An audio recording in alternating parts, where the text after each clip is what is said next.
And Andrew, more information on the apparent failure of Labor ministers to comply with the Albanese government's Code of Conduct. Susan Lee yesterday asked the Prime Minister, was he aware of any other ministers that had been in breach? It looks like there is at least one more, Andrew.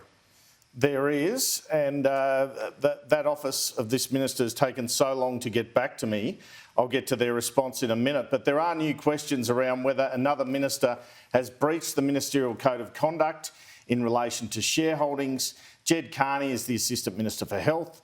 When the Ministerial Code of Conduct came out, Kearney divested herself of her shareholdings as required by the PM, but invested in several managed funds. But under section 3.11 of the Code, ministers are permitted to have investments in publicly managed funds only, quote, where the fund or trust does not invest to any significant extent in a business sector that could give rise to a conflict of interest with the minister's public duty.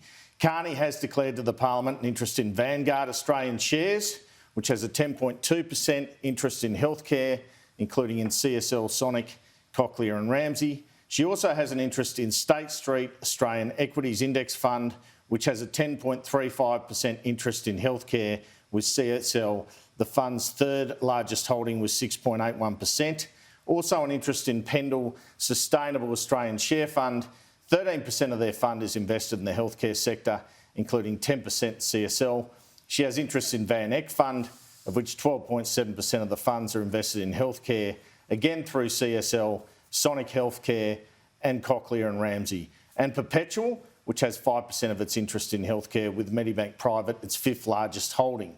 And again, I should credit Sean Johnson from openpolitics.com.au for discovering this discrepancy, so it's certainly worth a look to see if this is another breach. I'll get you a response from Ged Kearney's office when I receive it. I've given them hours to come back to me. Christy McBain, she looked a bit shaky in question time today as the Minister for Regional Development, Territories and Local Government was asked about her failure initially to dispose of shares after she transferred them to her husband in breach of the code.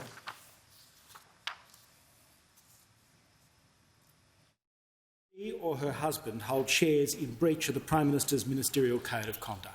As soon as I became aware, I took steps to transfer those shares. At no point was there a conflict of interest. At no point have I presided over anything that required further disclosure than what I already made.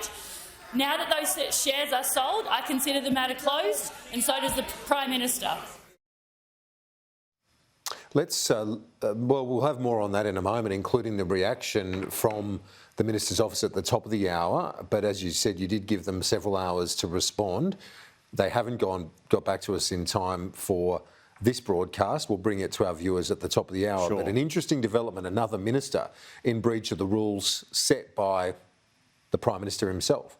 That's right. It does appear that way. Perhaps there's an explanation around it. But if 10% of the fund is to do with healthcare and you're the Assistant Minister for Health, and the ruling is actually there saying you can't have a managed fund where there's a significant investment in the area you're in charge of.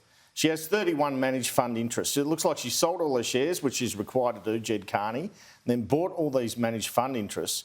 But the problem is 6 of the 31 have significant investments in the healthcare sector in several companies which presumably should be making decisions in relation to.